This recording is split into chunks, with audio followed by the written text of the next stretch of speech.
Quiero enviar un mensaje a los jóvenes, a los estudiantes, profesores y a toda mi querida Costa Rica. Al ser don Juan Rafael Mora Porras, mi bisabuelo, ha sido para mí no solo motivo de honor, sino que desde muy temprana edad comprendí que el descender del héroe nacional conlleva una responsabilidad ante la sociedad costarricense y ante la familia. Nunca cedan a la lisonja, no sean cobardes ante las responsabilidades, huyan del negocio fácil, cumplan con sus deberes cívicos, ya que si reclamamos derechos como hijos e hijas de la patria libre que nos legaron nuestros abuelos, tenemos el deber de cumplir con nuestros deberes. En el aula, el trabajo, el taller, en el campo y en toda actividad que dignifica al hombre. Don Juanito fue ejemplo de entereza, lealtad, entrega y amor por Costa Rica y su libertad. No dudó en cambiar su bienestar y cómoda posición económica para acudir al servicio público. Sacrificó todo en aras de una Centroamérica libre. Las pequeñeces y oportunismo de los hombres le arrebataron la vida. Don Juan Rafael, en el momento de escoger entre su bienestar y el de los suyos, se sacrificó ante el altar patrio. Juan Rafael Mora Porras era un hombre de carne y hueso, con virtudes y defectos como cualquier ser humano. Estaba dotado de un carácter fuerte, de una capacidad innata de liderazgo y don de mando. Eso algunos lo interpretaron como dictatorial y lleno de prepotencia.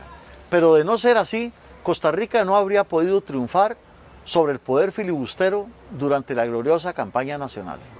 Costa Rica tenía en 1856 poquito más de 100,000 habitantes. Walker y sus filibusteros venían de un país, de los Estados Unidos, con 25 millones de habitantes.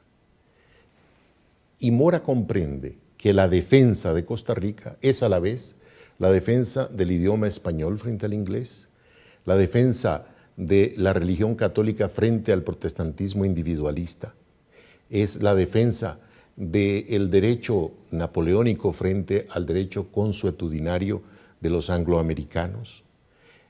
Es una verdadera confrontación de civilizaciones, como se dice en la actualidad. Y la grandeza de Mora es que él comprende hacia el futuro el significado de aquella confrontación, porque cuando él llama a la guerra, dice que se va a pelear no solamente por Costa Rica y por Centroamérica, sino por la libertad de Hispanoamérica. Era una etapa muy temprana, hacía muy pocas décadas que había comenzado la emancipación política de las colonias del antiguo imperio español en América, que dominó por 300 años, por 3 siglos esta región. Un ejército para enfrentar una campaña como fue la del 56 debía ser meticulosa, cuidadosamente preparado desde años antes, y este es su gran mérito. Encargó esa tarea a su hermano, al general José Joaquín Mora, quien además era un estudioso del tema militar y obviamente quien se rodeó de militares capaces que pudieron aportar muchísimo a la campaña. Pero él, entonces, José Joaquín Mora, se enfrascó, se metió de lleno, de cuerpo y alma, a la construcción de ese ejército.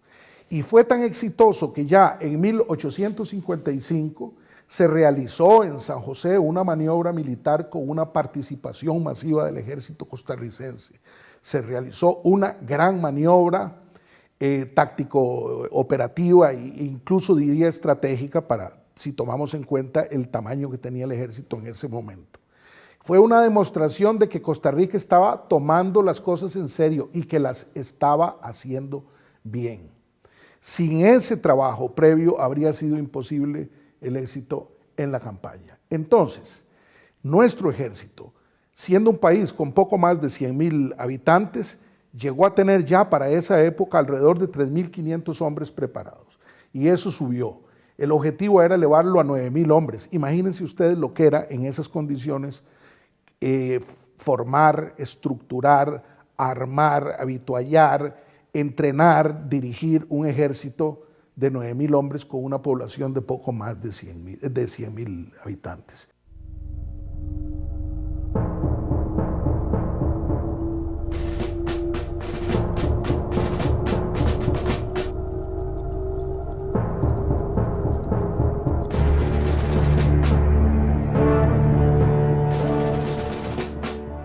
Corrían los años 1856-1857. Los Estados Unidos de Norteamérica se levantaban como una nación hegemónica que amenazaba con apoderarse de Centroamérica. La misión expansionista en forma velada estaba a cargo de William Walker y su ejército de filibusteros, quienes contaban con el respaldo del gobierno sureño y la Casa Blanca. El propósito de Walker y sus aliados se habría cumplido de no ser por la visión y capacidad de liderazgo del presidente Juan Rafael Mora Porras. ¿Por qué Juan Rafael Mora pagó con su vida su acción valerosa? ¿Por qué fue ejecutado por su propio ejército? ¿Por qué se intentó relegarlo al olvido?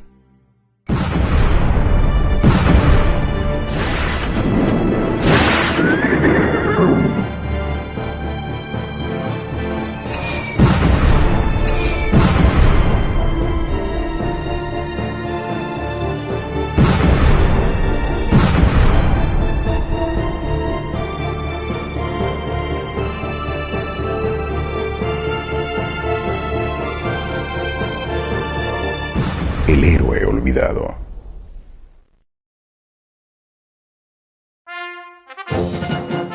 Marzo de 1856. El presidente Mora llama a las armas para defender la soberanía y la libertad de la patria. La acción no fue bien vista por sus enemigos. No contaron con el valor de oponérsele públicamente. Tenían la total seguridad de que Walker y sus tropas derrotarían al ejército costarricense en el primer combate y que Mora y sus generales serían muertos o caerían prisioneros. De esta forma, el camino hacia la toma del poder les quedaría despejado y podrían negociar un acuerdo conveniente con los norteamericanos. Sin embargo, el ejército salió vencedor en la batalla de Santa Rosa y los planes de los antimoristas se derrumbaron. El 11 de abril de 1856, en la batalla de Rivas, Costa Rica triunfa sobre las fuerzas filibusteras. Pero el costo fue muy alto. 140 muertos, 231 heridos, más 491 militares que caerían presa del cólera. El ejército se vio obligado a regresar y la guerra se detendría temporalmente. La cantidad de bajas fue un golpe inesperado que aprovechó el grupo opositor para promover una revolución en San José. Pero, ¿quiénes se oponían a Mora? ¿Por qué eran enemigos?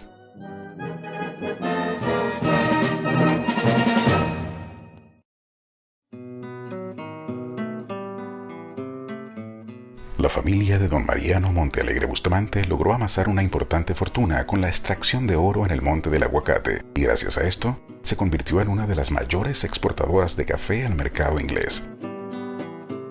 En 1840, José María Montealegre, hijo de don Mariano, regresó de Inglaterra, diciendo que se había graduado de médico en la Universidad de Edimburgo, Escocia, y pide la mano de Ana Mora Porras a su hermano mayor y jefe de la familia, Juan Rafael Mora Porras.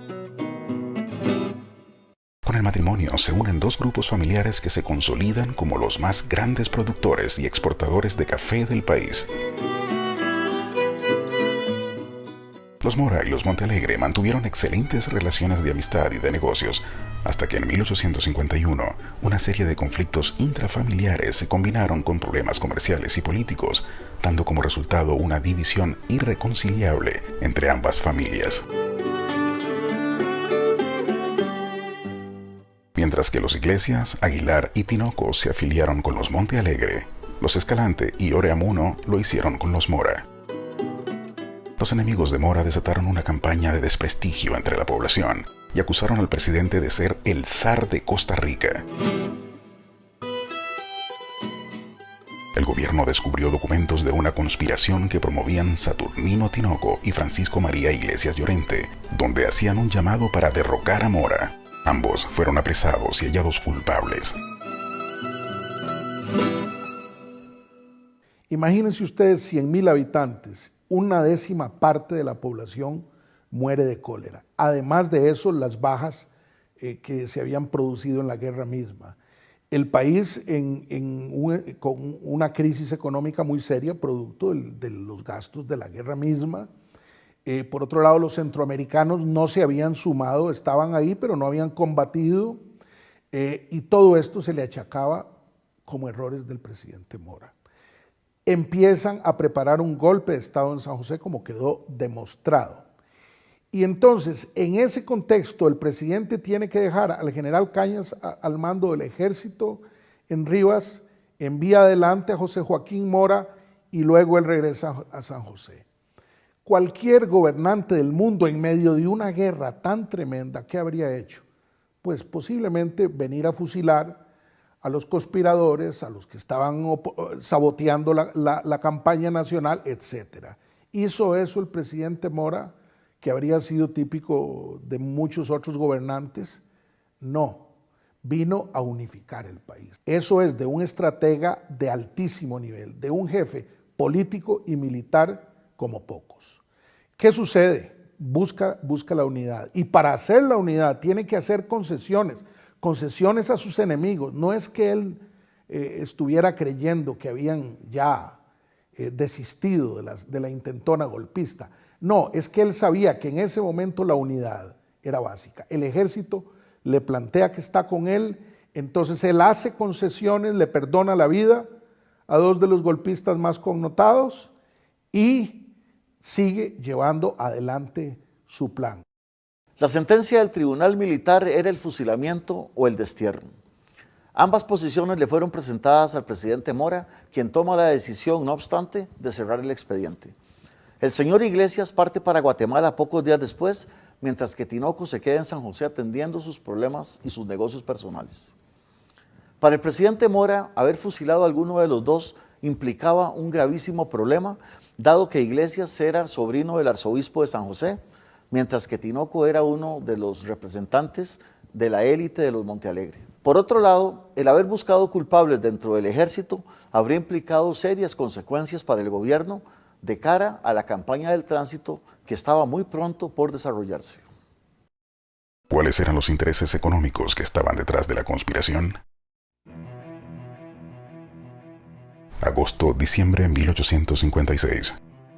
Cuando la epidemia del cólera cerró su ciclo, el gobierno de la República retomó el tema de la guerra y comenzó a organizar la segunda campaña. El objetivo era tomar el río San Juan y los barcos que abastecían a las fuerzas de Walker desde los Estados Unidos. El magnate Cornelius Vanderbilt, como una forma de colaborar en la guerra, envía a Sylvanus Spencer, un marino experto y conocedor del río San Juan, para guiar a las tropas. Pero la verdadera intención de Vanderbilt era recuperar sus barcos de la Compañía Accesoria del Tránsito. Spencer llegó a Costa Rica en compañía de un inglés llamado William Clifford Webster, quien se presentó ante el presidente Mora con una carta de recomendación firmada por el embajador de Costa Rica en Washington, Luis Molina. Mientras Spencer se involucraba con los planes militares, Webster le proponía al gobierno un convenio de préstamo o contrata, mediante la cual el país recibiría $1.000.000 con los que podría solventar el enorme déficit financiero que habían causado la guerra y el cólera. Era una oferta difícil de rechazar, ya que para Mora era vital contar con más recursos financieros para sostener el control del río San Juan y contener los intentos de las tropas filibusteras para retomar posiciones claves como Punto Hip, Greytown, el Castillo Viejo y el Fuerte de San Carlos. Pero Webster fue acusado por estafa en los Estados Unidos y las contratas nunca llegaron a formalizarse. ¿Cómo es que un gobernante de un país tan pequeño se atreve a ir a una guerra tan costosa? Y por primera vez Costa Rica incurre en una deuda. El gobierno de Costa Rica incurre en deuda para poder financiar el esfuerzo bélico de esa lucha por la libertad de Costa Rica, de Centroamérica, de Hispanoamérica y por la libertad de todos, porque era una lucha a favor de la humanidad y contra el esclavismo procedente en ese momento de los Estados Unidos de América. Se atribuye a Napoleón que para hacer la guerra se requiere dinero, dinero y más dinero. Y Costa Rica no tenía dinero. En cosa de 4 o 6 meses, Costa Rica acumula una deuda equivalente a 1 millón de pesos, que era 3 veces el presupuesto anual del gobierno de Costa Rica. Y entonces el gobierno de Mora comienza a buscar auxilio en Chile, en Perú, en Cuba, que era entonces parte todavía de España. Estaba pidiendo 500,000 pesos, un préstamo de emergencia para poder financiar los gastos de aquel país que había sido afectado por el cólera, cuya clase dirigente estaba dividida y el tesoro del Estado estaba en bancarrota. Y de ahí hay que entender en ese contexto entonces cuando viene un aventurero británico de apellido Webster a ofrecer el oro y el moro. Webster, que ya había estado en la cárcel en los Estados Unidos como estafador, era un tipo de una labia extraordinaria. Pero él se presentó en Costa Rica como si tuviera detrás de él nada menos que a Vanderbilt, el gran magnate de los ferrocarriles y de la banca de los Estados Unidos. Eso quiere decir, es como si ahora en Costa Rica se presentara alguien ante el gobierno como si tuviera detrás, digamos, a Bill Gates o a alguno de los grandes multimillonarios del momento actual. Costa Rica necesita dinero, Webster parece tener detrás a Vanderbilt y por eso se firman unas contratas con él, pero siempre hombre de negocios precavido, don Juan Rafael Mora pone una condición: se requiere la aprobación, la aquiescencia, el punto de vista, la firma de Nicaragua de que está de acuerdo con la operación. Y ninguna de las 3 veces Nicaragua firmó, lo cual quiere decir que el valor de las contratas con Webster, si acaso, valían el costo del papel en que fueron escritas. En mayo de 1857, Walker, el filibustero y presidente de Nicaragua, se rinde en Rivas. El capitán Henry Davis lo rescata y lo lleva a los Estados Unidos, donde se dedica a planear una nueva incursión armada contra Nicaragua.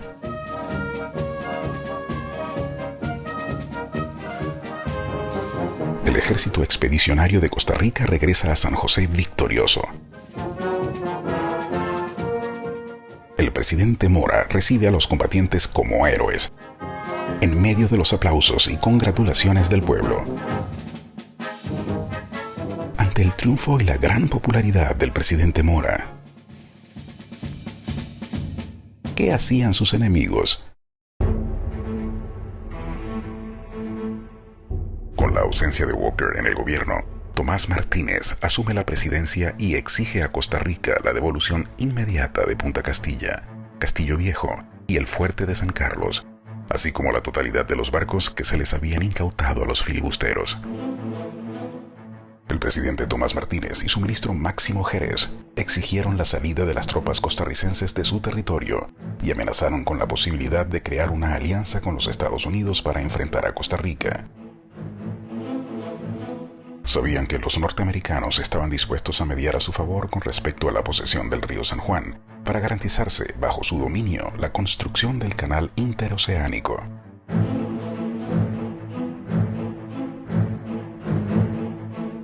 Pero Mora estuvo pendiente de los movimientos de Walker en los Estados Unidos y mantuvo al ejército en el río San Juan ante el peligro inminente de una nueva incursión filibustera. Además, logró descifrar claramente los intereses del gobierno de Washington y tomó una serie de medidas urgentes para reforzar la economía golpeada por los efectos de la guerra y al mismo tiempo mantener un ejército fuerte, capaz de contener fuera de las propias fronteras a las tropas filibusteras y a las nicaragüenses que tenían la intención de apoderarse de la región de Guanacaste. Ante Ante la posición de Mora, el presidente Martínez acusa a Costa Rica de tener intenciones imperialistas y el 19 de octubre de 1857 le declara la guerra.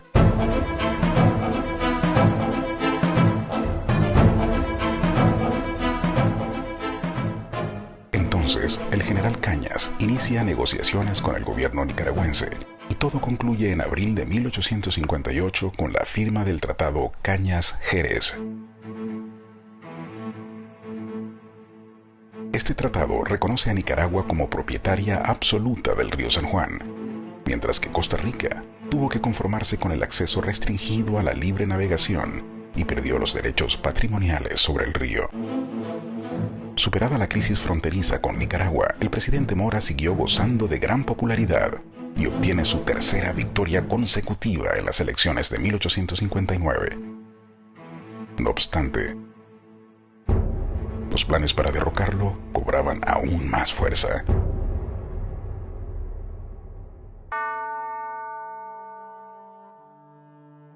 El 14 de agosto de 1859, a las 3:30 de la madrugada, el oficial Sotero Rodríguez, escoltado por un grupo de soldados, irrumpe en la casa de don Juan Rafael Mora. Un sirviente amenaza con un revólver al militar Sotero para que deje al presidente, pero don Juan Rafael le obligó a dejar el arma. Mora fue conducido hasta la artillería, donde se le encerró en un calabozo celosamente custodiado. Casi al mismo tiempo que se derrocaba a Mora, fueron apresados José Joaquín Mora, José María Cañas, el licenciado Manuel Argüello, sobrino y asesor de Mora, el vicepresidente Rafael Escalante y otros funcionarios del gobierno. Al día siguiente, soldados de caballería escoltaron a los detenidos hasta Punta Arenas, y Mora y el grupo completo zarpó en el vapor Guatemala rumbo al exilio hacia El Salvador.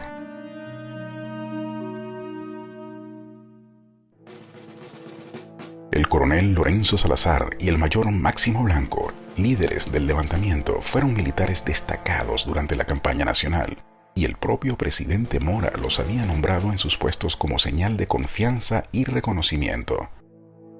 Ambos, cegados por la ambición y el poder, fueron sobornados por los Montealegre. Además de recibir una suma importante de dinero, fueron ascendidos a generales.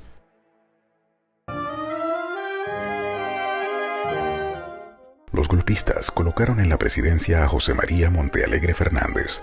Su bajo perfil político lo hacía aparecer como la pieza ideal para quienes deseaban gobernar el país a su antojo, incluyendo a grandes empresarios y militares, dueños absolutos del poder por muchos años.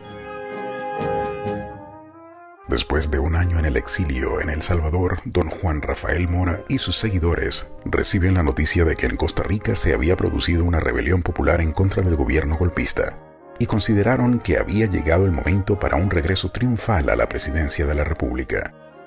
Pero los moristas no sospecharon que la misiva era un engaño fraguado por los Montealegre, y finalmente lograron que Mora cayese en la trampa y regresara al país. 28 de septiembre de 1860. Una vez en Punta Arenas, Mora y su pequeño grupo de 160 hombres armados cayeron derrotados al enfrentar a un regimiento de 1.500 soldados en la batalla de la Angostura.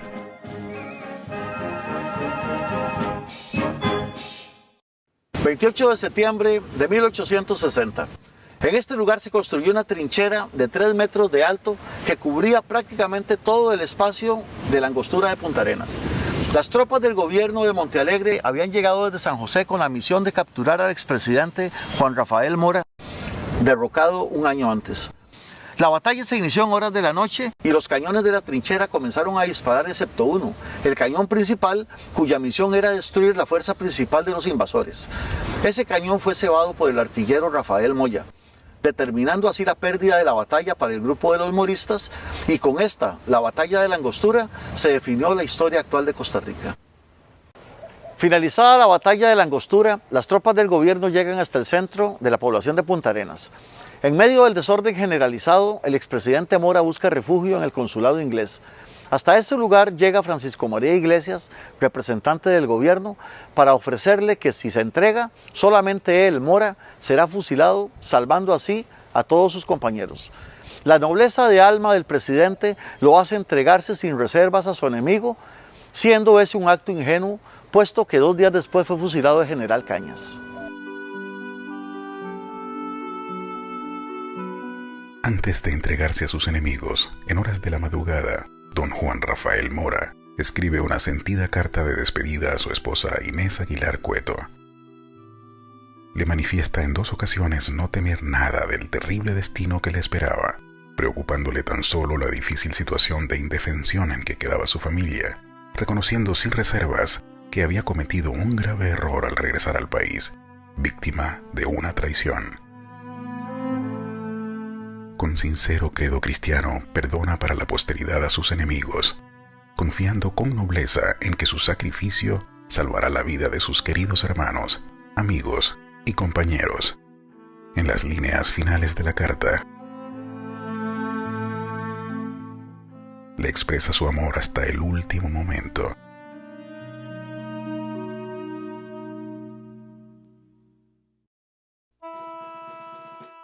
De septiembre de 1860. En las primeras horas de la mañana, 2 hombres salen escoltados por una tropa de 8 soldados y un oficial. Tienen las manos amarradas hacia atrás. Uno de los condenados camina apesadumbrado. Es el chileno Ignacio Arancibia. Delante, el presidente Mora va con mirada serena y valiente. A la orilla del camino, muchas personas vitorean su nombre. Al llegar a los jobos, ubican a los condenados debajo de la sombra de uno de los grandes árboles. El pelotón de fusilamiento se forma en 2 hileras de 4 soldados cada una. El oficial a cargo desenvaina su sable y da la injusta orden. Arancibia cae fulminado. Mora queda en pie. Los tiradores dispararon a los lados para no herirlo. El oficial con revólver en mano amenaza a la tropa con volarles la cabeza si en una segunda descarga no matan al sentenciado. La segunda fila de tiradores se prepara. Mora respira profundo y él mismo grita: ¡Fuego! Mora cae, pero permanece con vida hasta que el oficial le propina el tiro de gracia. El presidente Montealegre había solicitado al general Blanco que se deshiciese del cuerpo de Mora, arrojándolo al estero de Punta Arenas, pero este se opuso. Un grupo de amigos del expresidente interceden ante el general Máximo Blanco para rescatar los cuerpos de Mora y del general Cañas, asesinado 2 días después, y en forma clandestina les dan cristiana sepultura. El grupo de extranjeros amigos de Mora, el cónsul de Inglaterra Ricardo Farrer, el de Francia Juan Bonnefil, el capitán Francisco Rogers y los ciudadanos suizos Santiago Constantin y Jules Rosat transportaron el cadáver de Mora y 2 días más tarde el de Cañas en un bote alumbrado por faroles hasta el cementerio del Estero.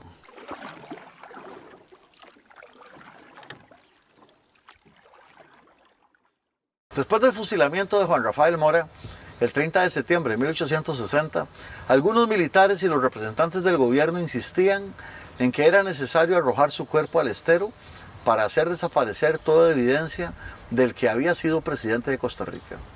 El cadáver de don Juan Rafael Mora es transportado por su grupo de amigos hasta este sitio, el antiguo cementerio del Estero, quienes llevaron el cadáver por este trillo hasta una fosa abierta por ellos mismos. 2 días más tarde hacen lo mismo con el cadáver del general Cañas. 6 años después de haber sepultado los restos de los héroes Mora y Cañas en el antiguo cementerio del Estero, Juan Bonnefil regresa para exhumar los cadáveres, transportándolos hasta su casa en San José, ubicada diagonal al Hospital San Juan de Dios. En ese lugar permanecen durante 20 años. El 13 de enero de 1885, los restos de ambos fueron llevados al Cementerio General de San José, donde permanecen hasta el día de hoy.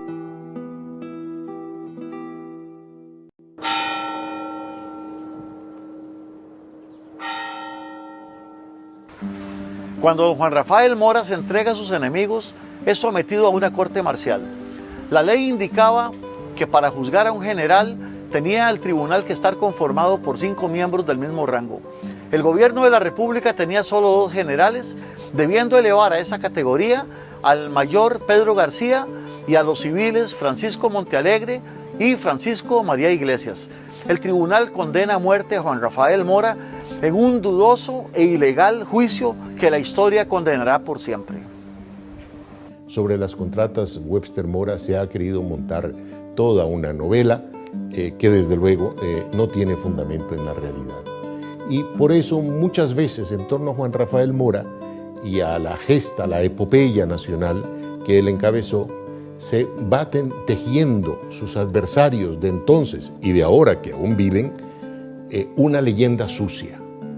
Pero es deber de los costarricenses, es deber de los ciudadanos de hoy tener encendido y bien ajustado el sospechómetro para poder detectar por qué tanta mentira, tanta infamia que durante 150 años ha estado como una lápida de olvido sobre la figura heroica del libertador de Costa Rica, don Juan Rafael Mora. Dentro de las muchas desinformaciones que se han producido y se han generado alrededor de la campaña de nuestra guerra patria, se ha dicho que el ejército costarricense era un ejército de campesinos descalzos, pobres, ignorantes, muy valientes, sí, pero que no eran soldados profesionales, y esto no fue así. Afortunadamente, el presidente Mora había logrado crear un extraordinario ejército en las condiciones que había en ese momento. Y eso se demostró precisamente ya desde la primera batalla en Santa Rosa, cuando en 14 minutos el enemigo mordió el polvo. En una extraordinaria batalla calificada por los propios filibusteros como un acto de extraordinario heroísmo, arrojo y de elevado arte militar de parte de las tropas costarricenses. Y esto es mérito de nuestros abuelos, de lo cual yo me siento profundamente orgulloso. Las tropas centroamericanas entraron en combate por primera vez cuando fueron jefiadas por oficiales ticos. Y esto lo digo no por razones de valor o no valor, simplemente por razones organizativas. Teníamos los dirigentes con la fuerza, con el coraje y con el don de mando para lograr eso, y eso no es cualquier cosa, sobre todo en una coyuntura tan difícil como la que se vivió en esa época. ¿Qué lecciones debemos extraer de esto? En primer lugar, si hablamos de estrategia, nunca puede haber una estrategia exitosa cuando las fuerzas están divididas. Si las fuerzas no comparten los objetivos, si no hay una motivación superior que las impulse al máximo sacrificio, no es posible una victoria en condiciones tan complejas. La unidad del país para enfrentar los grandes problemas está por encima de todo. Si no se logra conjuntar todas las voluntades dentro de una visión compartida de futuro, no hay estrategia ni política ni militar que sirva para absolutamente nada. Sin duda, el primer jefe de Estado que tiene una conciencia muy clara de lo que es y lo que representa Costa Rica. Para entenderlo a él, hay que conocer de dónde viene. Su padre había sido un hombre de negocios, exitoso, había sido un patriota, había sido don Camilo capitán de las milicias en Cartago, había sido miembro de la Junta Patriótica de San José, que promovía la libertad de expresión y la educación de la gente. Pero además hay que entender que su primo segundo, primo hermano de su padre, don Juan Mora Fernández, fue el primer jefe de Estado de Costa Rica durante 9 años. Esto quiere decir que la estirpe de los Mora gobernó durante 19 de los primeros 38 años de la República de Costa Rica. Y hay que interpretar entonces el concepto de nación que fue construyendo primero don Juan Mora y luego don Juan Rafael Mora para comprender a cabalidad por qué Juan Rafael Mora llevó a Costa Rica en esa decisión extraordinaria a la guerra contra el filibusterismo esclavista procedente de los Estados Unidos en 1856 y 1857. Es decir, la estirpe de los Mora tenía claridad del tipo de nación que quería construir en esta parte del mundo y que había que defender. Una nacionalidad embrionaria que se solidifica en el sufrimiento y en la victoria compartidos. El sufrimiento por la guerra misma, el sufrimiento por la epidemia del cólera asiático, que afectó a la mitad de la población y mató al 10%, 1 de cada 10. Familias enteras que desaparecieron.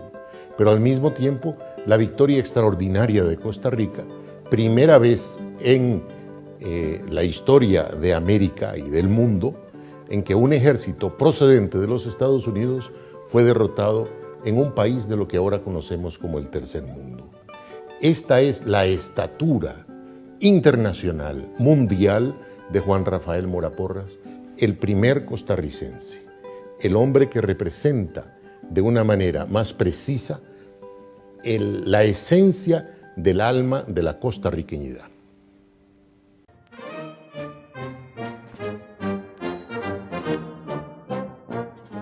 Juan Rafael Mora fue un comerciante cafetalero, el más rico del país, líder y conductor del modelo capitalista exportador de café a los mercados europeos, especialmente a Inglaterra. Tenía una clara conciencia republicana de soberanía y libertad para su pueblo y para todos los pueblos latinoamericanos. Costa Rica tuvo en él a uno de sus mejores gobernantes, a un gran líder, a un visionario. Como tantos luchadores de la historia, pagó con su vida su inamovible convicción patriótica. La traición de algunos de sus hombres de confianza, cegados por la ambición, lo obligaron al destierro y luego lo condenaron a muerte. Sin embargo, no lograron enterrar su espíritu.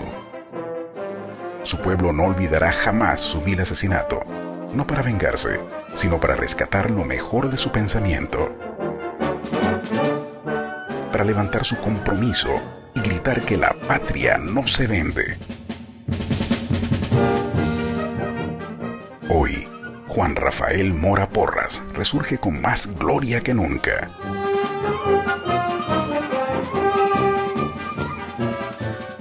El pueblo costarricense lo ha proclamado.